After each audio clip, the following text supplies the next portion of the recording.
נכבד את כבוד הרב בטלפונים, תשתיקו, תחברו, מים. באנגלית, הם פה לא ESL. Please, the phone. We give respect to כבוד הרב. So, let's start. אוקיי, בעזרת השם. Thank you for Shlomi, for the... תודה לך. For the Zula. You know what Zula means? It's where all the gangsters sit together. It's called in Hebrew Zula. Okay, so Bezrat Hashem, first of all I want to thank Delight's restaurant for giving us the sushi. I hope it was tasty. And also everyone, Dror, who organized everything. I'm gonna talk. Huh? You didn't do nothing? Okay. It's only Shlomi. Okay, I wanna speak today a little bit about something that we have every day. Some people has more, some people has it less. It's something that I had a lecture in English about that maybe a few months ago, maybe even a year ago. But I was not talking about what I'm going to talk today. I was talking about something that is very similar to that. I was talking about the power of thoughts. Today we're going to speak about telepathy, yeah. This is something that each one of us has every day, and I'll prove it to you. Sometimes you go to the mall, and you have, before you get into the mall, you have a thought, you have a song inside your mind. Yeah, sometimes you have that you sing a song into yourself, and then you get into the store. You get inside the store and you see that the same song is playing. Whatever you were playing 1 second ago, same song is playing in the mall, in that place, in that store that you went into. Or sometimes it's happened to me a lot with my wife. I want to call my wife. I just press the button to call my wife, and she's calling me at the same time. Yeah, it happens to a lot of couples. Coincidence. Yeah, coincidence. Yeah, bdiuk. Exactly.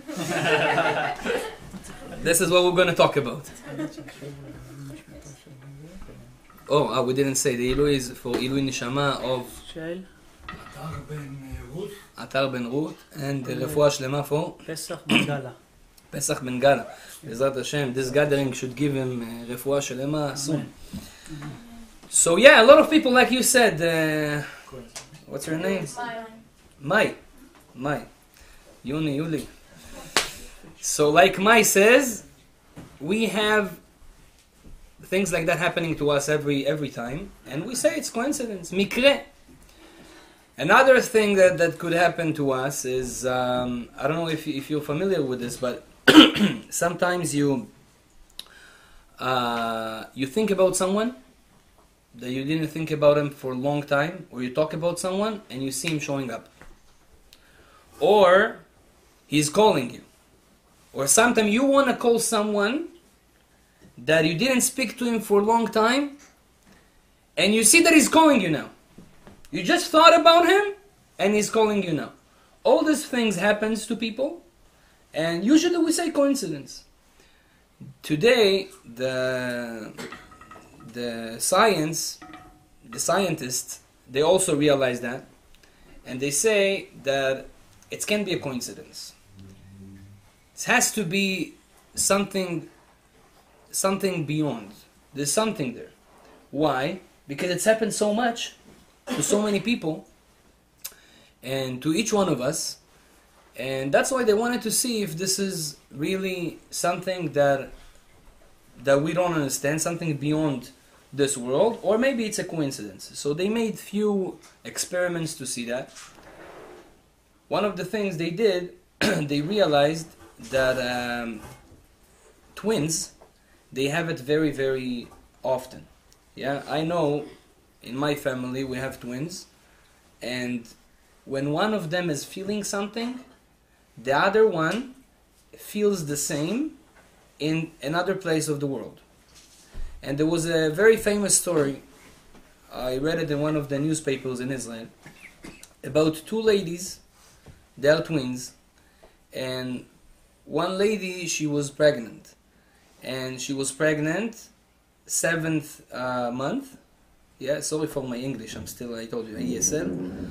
So 7 months she was pregnant. Usually after 9 months she get birth, but 7 months it's still not the time. After 7 months she had a labor. She got birth, and her sister, the other twin, in another place in the world, at the same time she felt very hard, like she felt her stomach hurts, but not regularly, something special. She couldn't move. Her stomach was hurting for a long time, hour, 2 hours, and after that it stopped. And then after she talked to her, they talked, and they saw that at the same hours that she had the labor, she had her stomach hurts. So those scientists want to say that basically not just twins, but a lot of people in the world, they have a connection between people, connection between our thoughts. Whatever we think, this affects other people. This is what I was talking a lot of time ago, who was in that lecture. I was talking about how thoughts can actually affect the world. So, for example, what did they do? I had a friend in Monsey. When I was in Monsey, I was in the yeshiva there when I met Rav Mizrahi. Yeah. So one time I said, listen, I can't be in yeshiva all day. I want to go, all year. To be in yeshiva, it's very hard. So I wanted to have a break a little bit. So we went to Manhattan. On the way to Manhattan, I had a bus. At the bus, there was another religious guy sitting beside me. And then we were talking between us, how you doing, who are you, where are you from? And then he told me, you want to see something cool? I told him yes. He told me, look, take a dollar. No, not a dollar. Take a quarter. Yeah, in United States, it's not a dollar is a paper. Yeah, so he told me take a quarter and do that game, how it's called, Heads or Pali? Head and tails. Heads or tails. Yeah. Heads or tails. So he told me go do that. And I'm gonna know every time that you do it, I'm gonna know if it's heads or tails. I said no way. He said yeah, let's see. So that's what he did. He gave me the quarter, and I was doing. I did like this, and then I told him, okay, what is that? He told me heads, and it was correct. Another time, again heads, was correct. I did it like 20 times. He was correct all the time. So I told him, listen, how you do that? You have to tell me. I'm gonna do like shows, money. He said, listen, when I was a kid, I was playing with my friends, and I fell on the floor, and I got a very, very hard hurt in my head. He was injured. He was in hospital. From that time, he just somehow realized that he see when someone do head or tails, he see what's there. But just that, something not normal. And he says not just that. Before he's doing it, I'm saying in my mind what I want to be. So, for example, I say heads, and it becomes heads. I said tails, it becomes tails.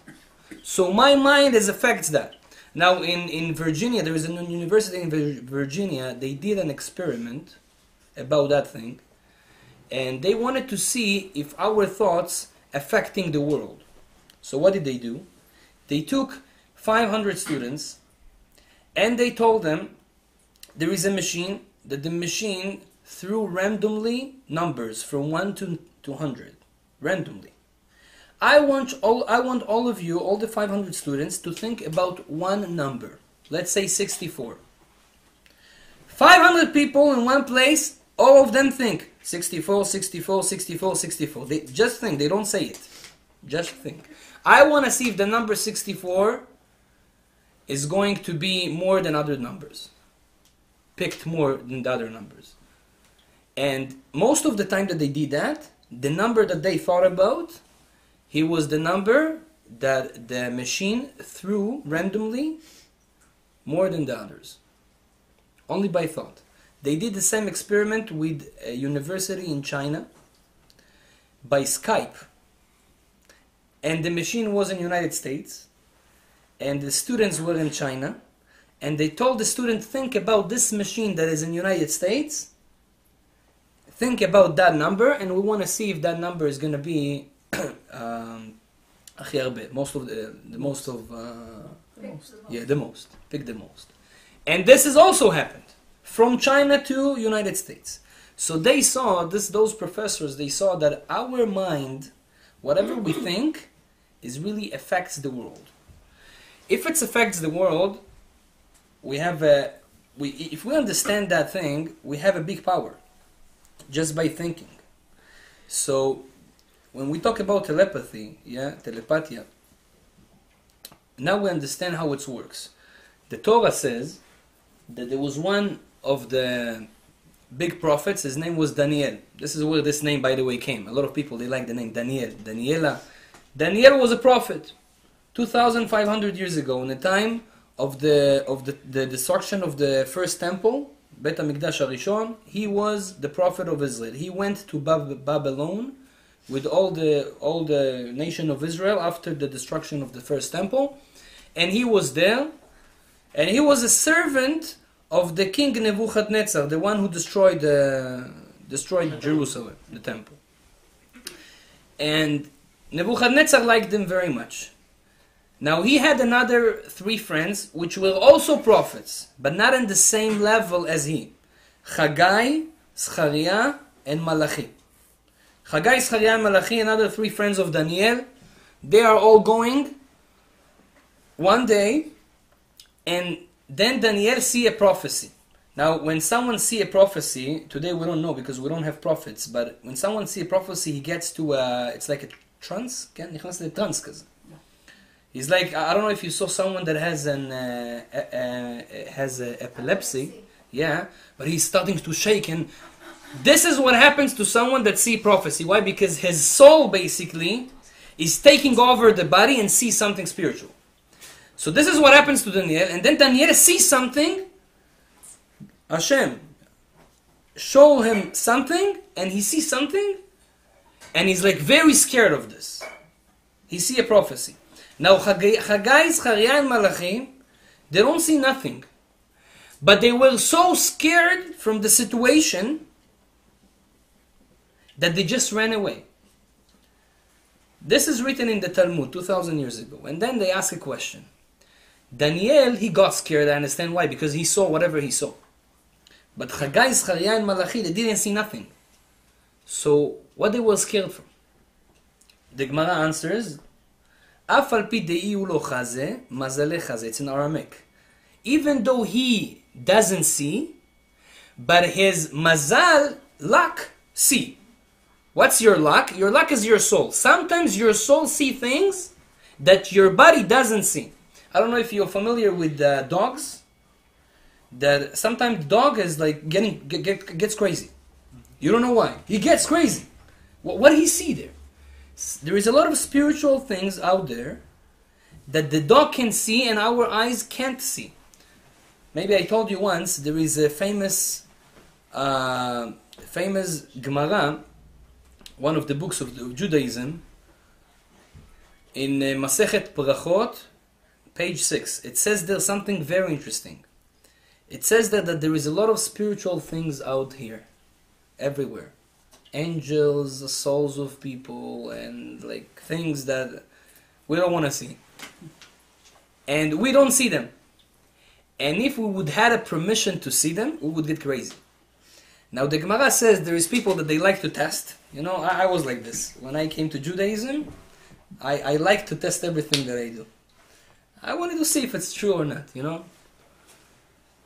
So I tested it. The Gemara says you can see those spiritual things. I don't give you ideas what to do. Don't do what I'm telling you now, but I'm just telling you that this is here. You can see that whatever the Gemara says, that there is spiritual things out here, you can test it. The Gemara says before you go to sleep, take flour, put it beside your bed, go to sleep before midnight, and then after you have to be alone in your room. After you wake up in the morning, you're gonna see Footprints. yeah, footprints of chicken on the flour. I'm trying that tonight. Yeah. So was the same sentence I said when I heard that.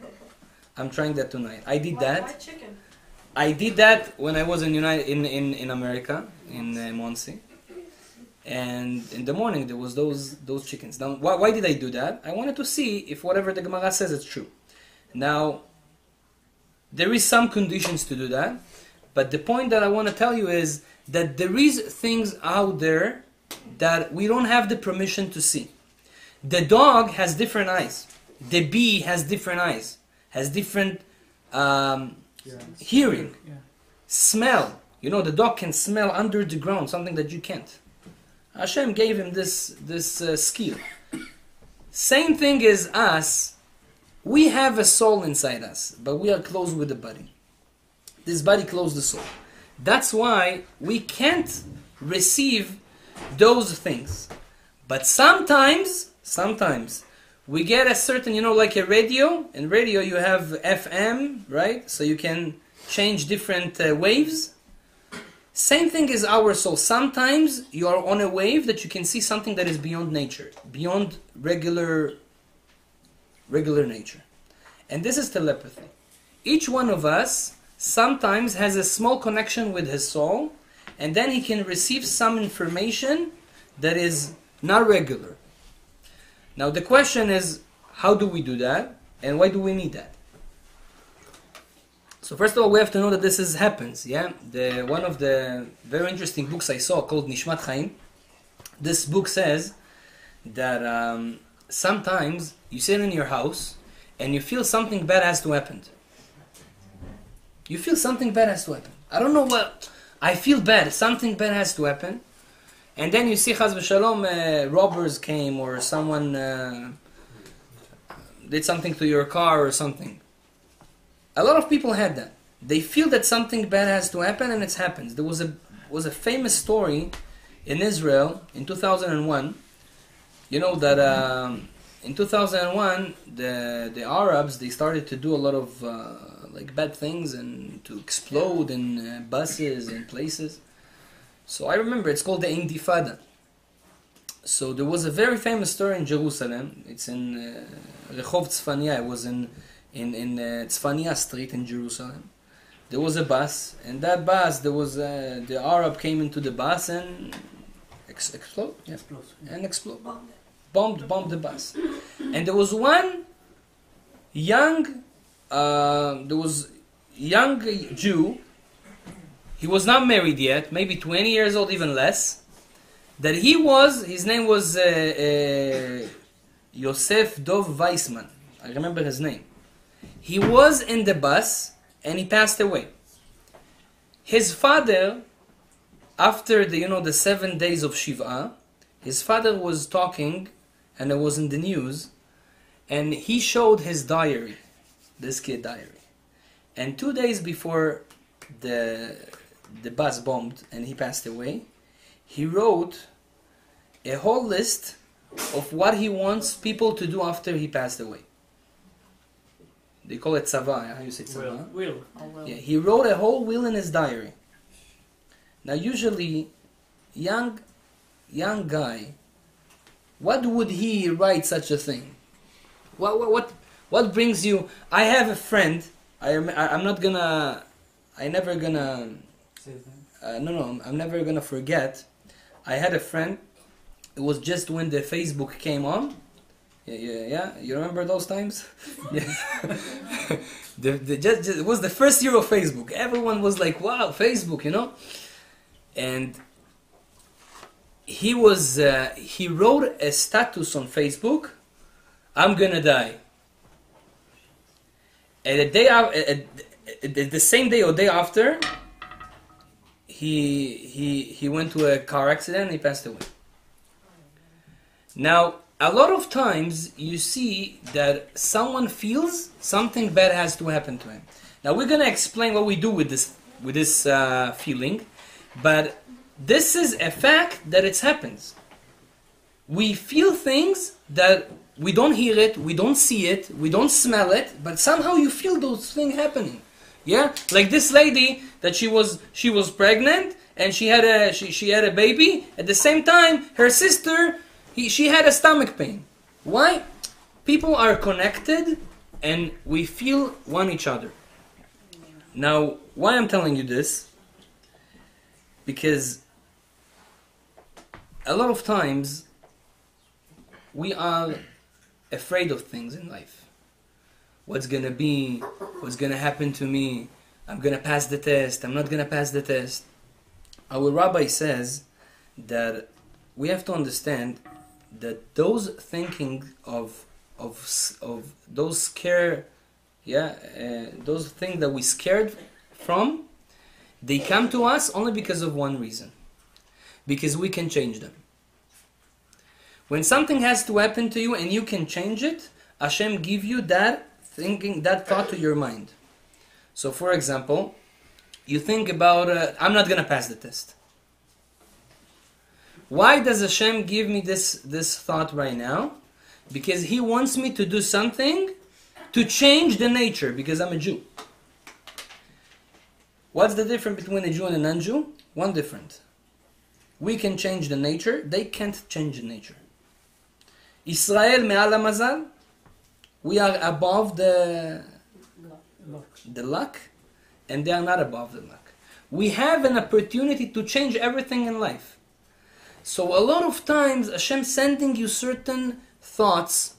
Sometimes it can be good thoughts or bad thoughts, because you have to do something with this. It can't be, a lot of people tell me, Rabbi, I can't control my thoughts. This is something that you can control. A lot of people think they can't control their thoughts. Is this true? What do you think? No. Can you control the thoughts, or you can't control the thoughts? Control. You can control? Yeah? A lot of people think, no, this is something that comes to you and you can't. The answer is you can control your thoughts. But there is a reason why the thoughts comes to you. You have a power to change your life. And basically I tell it to everyone. Each one of us, you build your life yourself. Nobody else. Now because we are the sons of Hashem, we have to get it inside our hard disk, you know? We are the sons of Hashem. Who is your father? Hashem is your father. What does that mean? The one that created the world, He is your father. When I was a teacher in Ora Emet school. So one time the menahel, the principal, he told me, you know what? Take the kids that were very good, take them to Max, buy them something, and come back to school. So I said, okay, fine. We went to Max, to buy them something, and we came back to school. I was going with them, and then I took one of my students, and I told him, you see all the buildings here? You know who owns all those buildings? I told him, don't tell anyone. He was 10 years old. But it's my father. Why, really? Rabbi, your father owns all those buildings? Yeah. Wow. And I told him, you see the other side of the road? All those houses here? It's also my father. He says, no, I don't believe you. I says, yeah, it's my father. It's also your father. Not just my father. Why did I tell him this? We have to understand, but we have a father that is almighty. Now, every wish that we have inside us, we can get. Now, it's not a dream. It's true. We can get everything. The problem, we don't know how to think. We think about small things. I want this. I want that. We have to start to think about big things. Because basically we can get everything. We can get everything in life. The only problem there, we don't know how to use our thoughts. And now I want to teach you how to use your thoughts. First of all, we said in the beginning of the lecture, whatever you think affects the world. Like I told you with this machine with the numbers, whatever you think affects the world. If you come to a test and you think, I'm going to be 100% pass the test, you're gonna pass the test. Now you have to add to this another thing. What do you have to add to this? One thing. I'm going 100% to be successful in this test, not because of myself. Because I have an Almighty Father. And He loves me. How do I know that He loves me? Yeah, did you have that question? Does Hashem love me? I don't know, maybe. Yes, no. He loves you or doesn't love you? Of course He loves you. Loves you? Who said? Well, How do you know? Almost every father loves their kid. Right. Almost. But how do I know that He really loves me? Did you wake up in the morning today? You had legs, you had eyes, He gave you the opportunity to eat, to taste this beautiful world. Did you taste mango? Ah. I ate today. You know what's mango? So tasty. Watermelon. Made in Hashem. Not China, not made in Hashem. He did that. So nice. He loves you. He gave you all those things. So for sure He loves me. Now I'm a Jew. What's a Jew mean? Jew mean I'm His favorite son. So for sure He loves me. So He wants me to pass the test, of course. What's the problem? The problem is in me. I don't believe. I don't believe that He loves me and He's going to do everything for me. We have to change our mind. Our mind has to think like this. So if we're going to think like this, first of all, we're going to be happy the whole day. We're going to be happy the whole day. Second of all, we're going to be successful in everything we do. Now, we were talking about thoughts. Someone that is more spiritual, so his thoughts are more strong and they're going to affect the world more. So as more you're spiritual, so your soul is bigger, your thoughts are more powerful. You can get to a place that you think and it happens. Yeah, I tested one time. I'm a rabbi of a synagogue. I was sitting in the synagogue, and look how thoughts are strong. And this is a true story. I can tell you even who was that guy, but if you want after. I was sitting in synagogue, and I had one of my students that he wanted to come to synagogue on Shabbat, but he had a problem because on Shabbat you don't have an alarm clock. And he has a problem when he goes to sleep, so he sleeps for like 72 hours. He's mahmir. So he sleeps for long. He can't, get. Now I was sitting in synagogue. It was 9 o'clock in the morning. We started the synagogue at 9 o'clock, and I was saying, he's not here. He fell asleep again. But he doesn't have an alarm clock. But I loved him so much. I said to myself, you know what, Israel? Try to wake him up with your thoughts. I'm telling a true story. Now, thoughts are powerful, remember. I was thinking and I'm saying, Hashem, please wake him up. In my thoughts. Wake him up, wake him up, wake him up. After half an hour, I see him in synagogue. He comes in and I tell him, you came, but you were late in 30 minutes. He said, you don't understand what happened. I said, what? He said, I had a dream. It was a cool dream. In the middle of the dream, you, the rabbi, comes to my dream, and you tell me, wake up, synagogue! So I woke up and I ran to the synagogue. When I heard that, I said, wow, look how thoughts are powerful. Just to think about things. This is so powerful. Now, as more you're spiritual, your thoughts are powerful. Why? Because your soul is bigger. What spiritual means? What's to be spiritual? Spiritual is to focus not on your physical life. And this is a problem of Canada, United States. We are all too physical. Chomri. We think about eat, sleep, work, money, and die. That's what we think about. That's what we have in our here. This is life. Life has to have a meaning. Life has to have something more into. What's to be spiritual, Abuta? To be spiritual means, first of all, first thing that a lot of people do, and it's a spiritual thing, it's helping others. Helping others make your soul bigger. This is a gym for your soul. You go to gym? For what? You want to be Rambo? No? How you call this? Schwarzenegger, yeah. No, he's a president. No, he's not a president anymore. Schwarzenegger, Bruce Lee, whatever. So you go to gym. You want to look good, right? Who? You want to look good. Your body. You want your body to look good. What about your soul? You want your soul to look good also? What do you mean? She's looking good. I mean, what's? We don't understand what the soul is because we don't know what the soul is. But we have to start to study. That's what we do now. One of the things that makes your soul bigger is doing kindness to people. Help people. Another thing, doing your soul bigger. And by the way, if I ask you, who are you? What you gonna tell me? Who are you? Miata. I'm a good guy. I love sport. No, this is what you love. This is not who are you. Who are you? I mean, look in. This is your body. After 120 years, it's gonna be in the ground. This is not you. So who are you? Okay, I'm my soul. My soul is me, Israel.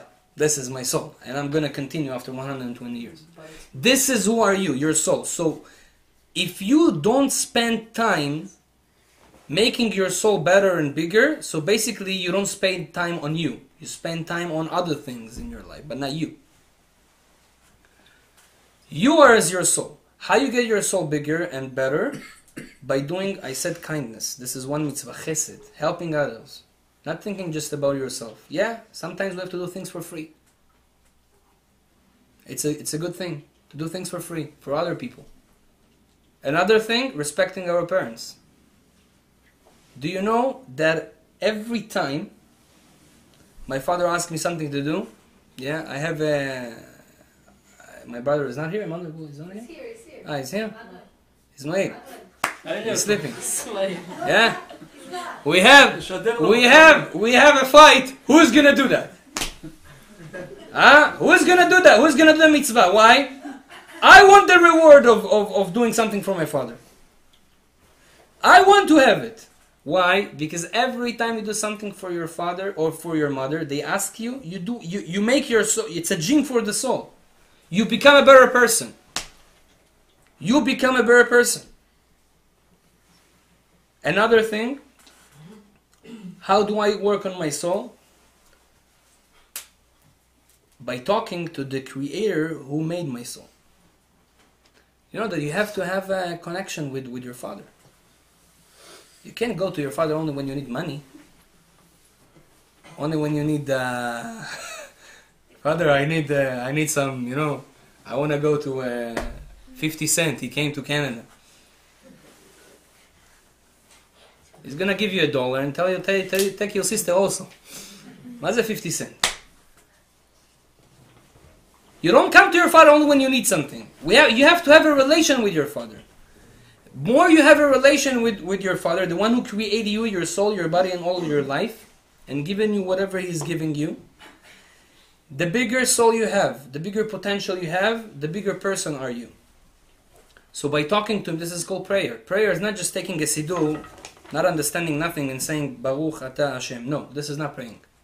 Praying is mean talking to Hashem. You can talk to him in Kafkazian, in Russian, in whatever language you know the best, you can talk to him. He knows all the language. He's made them. Just like that, like you talk to your friend. You have to have a connection with Hashem. The more you have a connection with Hashem, your soul is growing and is bigger. That's how you become a spiritual person. When you become a spiritual person, all your thoughts are powerful. Whatever you think is going to become true. You're going to be like a Superman, basically. Every Jew is a potential Superman. And I'm telling you, this is life. This is true. I live it every day. Every time that I'm more spiritual and more, I see the power. And this is the power that we have. And that's why Jews are very successful in life. All the Nobel Prizes, all Jews. Most of them. Why? They have that potential, they have that soul, they have that growth. And we have to develop it. So that's how we develop it. By the way, the big rabbis, they are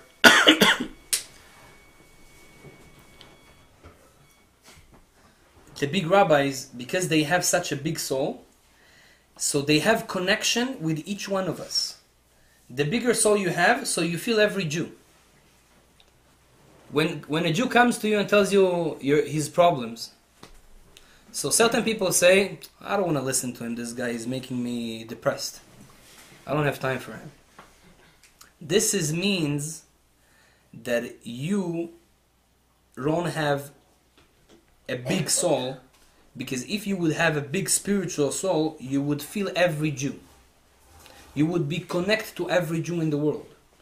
That's why when you come to a rabbi, I went to Rabbi Ovadia Yosef when he was alive. I was telling him something about my life. He was like crying with me together. Like, you don't know me. First time I'm coming to you. Why you cry? No, I feel you.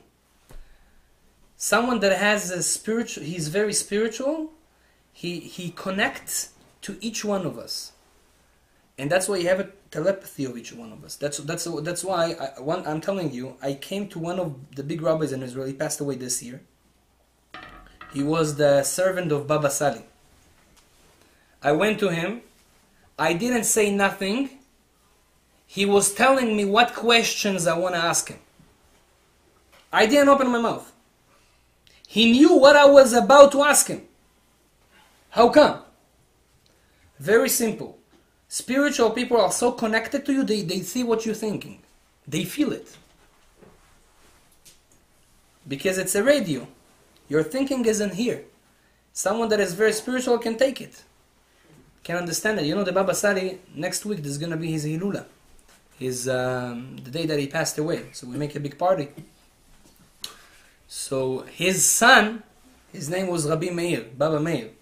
There was one time, there was a soldier in Israel that the Palestinians, they took the soldier and nobody knew where is he. And they put him somewhere and nobody knew. One of the commandos in Israel, it's called Mossad, came to the Baba Sali and says, listen, Baba Sali, you are a big rabbi, you know things. Tell us, where is this guy? I know you can do it. So Baba Sali says, I don't want to tell you, because of few reasons he had, but if you want an answer, go to my son, he is allowed to tell you. So he went to Ashdod to his son, and he was asking him, listen, this and this guy, the Palestinian took him and they put him somewhere, we don't know in what country he's in the world. And then he asked him a few questions and he said, okay, give me a piece of paper and a pencil, and he drew them a map of Buenos Aires in Argentina. And he told them he is in this intersection. This is a true story, happened 50 years ago. They went to Buenos Aires, to that intersection, to that house that he was drawing, and he was never there, Rabbi Meir. Never. The only two countries he saw in his world, in his life, is Morocco and Israel. That's it. And they went and they took the soldier out. It was a famous story in Islam. They took the soldier out. So you see, someone that is very spiritual, his mind is not like limited like ours. Now each one of us can make it, can have it. They say that even when a righteous person passes away, even after 120 years, he still has a connection with this world. There is a famous story about Rabbi Yehuda Nasi. He lived 2,000 years ago, and before he passed away, he told to all his students, to all his family, to his sons, I want to talk to you. He brought all his sons, he told them, listen, I have a few things to tell you before I leave this world. One, please respect your mother very much. So all the rabbis are asking, what do you mean respect your mother? This is basics of Judaism. You have to tell your sons to respect your mother? So he says, no, this was not their real mother. This is where their stepmother. And a stepmother, you have to respect her according to the law until your father is alive. But after your father is alive, of course you have to respect like every Jew, but you don't have to have like extra respects because she's not his wife anymore. But he told them, you have to respect her as a mom even when I'm not here, even though she's not your mom. This is one thing Rabbi Yehuda Hanasi told to his sons. Second, he says, I'm going to the world to come, but you please don't stop doing the regular things that you were doing for me every day. Means you set up my bed, you put my cookies in the place, you put my tea in the place every day, and everything should be clean as you do it every day. They didn't understand, Father, you're gonna be there. Why do you need the cookies and the tea? We don't ask questions. That's what they did. And Rabbi Yehuda Hanasi, after he passed away, every Shabbat, he came to their house, after he passed away, as a soul, but they saw him. He came from the dead, he came to their house, and he was doing Kiddush on Shabbat for the whole family. Every Shabbat. Now what was the reason? He said, I don't want my wife to do Kiddush alone. I loved her so much, I want to do Kiddush for her, also when after 120 years. This is what the story of the Gemara says. After a few times, one of the servants of the house that saw it every week, she was talking to a neighbor, and she was telling them, okay, I have to go home. You don't understand, Rabbi Yehuda Hanasi is coming every Shabbat. And from that time, Rabbi Yehuda Hanasi stopped to come. He says, already other people knows about that. I don't want the whole city to know about this. And that's why he stopped. But you see that there was a relation between a husband and a wife even after 120 years. How has that happened? Very simple. Today we are too physical. All the relations that we have in it, we have a chatan and kala. So we have a relation. I love you, you look good, you're nice, you give me tea, you give me that, you give me this. You're nice. Okay, so you love physically. But there is a spiritual love also. We don't know what a spiritual love is. What's a love between souls? That even after 120, you have this love. This is something that only spiritual people can understand. The more kindness you do, the more kibud orim you do, the more mitzvot, the more the commandments of Hashem, whatever He told us to do, and that's how we elevate our neshama, our soul. That's how we make it bigger and better. That's how we feel our soul. And then you can connect to your wife, Bezrat Hashem, to you, to your future wives, or future husbands. You can connect to them, not just in the physical level, you can connect to them in the spiritual level. And this is something that only the Jews have. But I want to tell you another thing, and maybe this is going to be the last thing today, that, okay, practically speaking, what we do with all this information. So, Rabbi Nachman Mibreslev, he lived 200 years ago. He says, I saw it today, he says something unbelievable. He says, not just that our thoughts are affecting the world, whatever we think it's powerful, and the more we are spiritual, it's more powerful. He says the place that you are in affects yourself and your thoughts. For example, if you get into a very unpure place, you get to a club, government. You know government? Okay, it's already passed away, government. From the time that I was in, I knew this club. So you go to a club. The club is a place that is unpure. What people do in the club? Kindness? No. Serving Hashem, serving their parents. They do the good things in clubs? No. This is an unpure place. Everybody has accepted that. Right. You get into a club. Okay, you want to have some fun. Fine. You get into a club. The place that is unpure is affecting your thoughts. Pure places also affecting your thoughts for the good side. So let's say you go to an unpure place. Let's say you get to inside a house that people, they do idol worship in this house. Yeah, you know,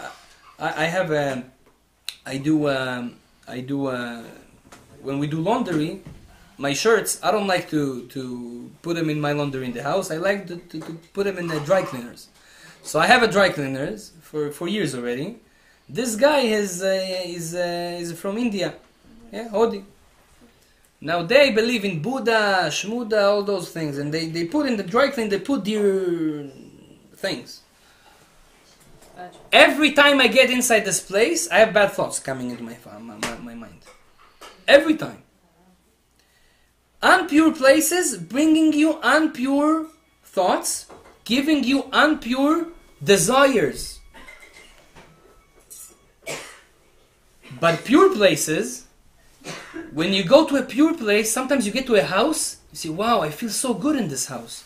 Nobody talked to you, nobody did nothing. I just feel good energy in this house. Certain people, they have good energy, certain people, they have bad energy. A house that people always screaming on each other, cursing on each other, doing a lot of bad things. Bad energies are in this house. You get inside this house, you become, I'm sorry for the word, an animal like the people in the house.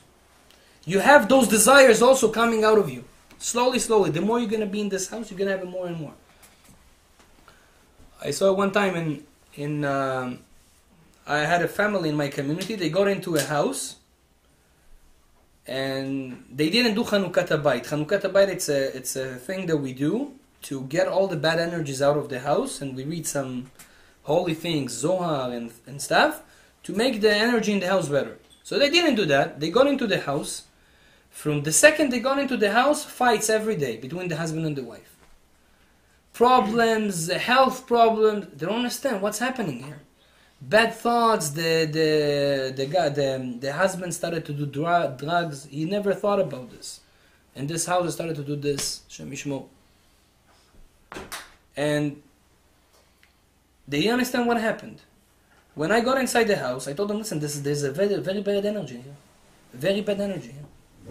We checked the mezuzot, we did Chanukat Habayit. After the time that we did Chanukat Habayit, reading all those things and making the energies better in this house, he comes to me a week after that, he said, listen, you don't understand. It's a whole different world. It's a whole different world. I can't even imagine. Why? There is energies. When you come to an unpure places and you're always in those unpure places, you get this inside, and you're going to be like that in a few months, in a few years, you're going to be the same like those people that live in this place. Same thing is your environment. You have a friend, your friend is a gangster, and another friend is a gangster, and what the thoughts that those gangsters has in their mind? What thoughts they have all the time? How to rob people, how to do all those tricks and things, how to just think about themselves. If you are in this environment, whatever they think, telepathy, it comes to you also. I saw it on myself when I was a kid. I had a time that I had like very bad friends. Always thinking about how to steal, and I'm telling you, in Israel, you're so bored sometimes. I remember we were going in the streets, taking stones. Yeah, I just want to break a window today. Break a window and going out and running away. Just like this. Nobody told us nothing. I was in this environment. Now I was a very good kid, a very good boy. Yeled Tov Yerushalayim. I was a good boy. When I got into this environment, I just was talking to them, smiling, doing things. After a few weeks, I started to think like them. I see every window, how do I break it? Which size? You start to think like this. You become like this. You know why? Because they think like this, and those thoughts are getting into you. This is your energy. This is the energy that surrounds you. Who are your friends? Tell me who are your friends. I'm going to tell you who are you. This is who you're going to be. This is who you're going to be in few years, in few months. This is you're gonna be like this. Look at this guy. Yeah, this guy, the drug dealer. You're gonna be like this. But I'm not like this now. Yeah, but you are his friend. His thoughts going to. It's gonna surround you. That's it. This is life. This is life. We are affected by the people surround us. After you're gonna go out of this lecture now, you know how much good energy you're gonna have. You're gonna be energizers. You know what's energizers? It's a battery in Israel. It's called energizer. Energizer means you have extra energy. Why? Good energy. Because you're in a good environment. Good energy, good thoughts, good talks, holy words, holy smiles. But chaz v'shalom, not on you. If we are in those very, very dark places, those very dark friends, so what's going to happen to us? So this is the power of thoughts. It's not just affects the world, it affects us also. Yes, Tzadika. If you're a good kid and the people that you're chilling with is not good kids, how is your thoughts now going to them? Because you are one and they are four. Quick answer. And you know what? If you're gonna be 4 good kids with 1 bad kid, yeah, you're gonna take over him. Easily. What if it's 1 bad and 1 good? It depends. It's already Not always. I would not take the risk. Huh? Yeah.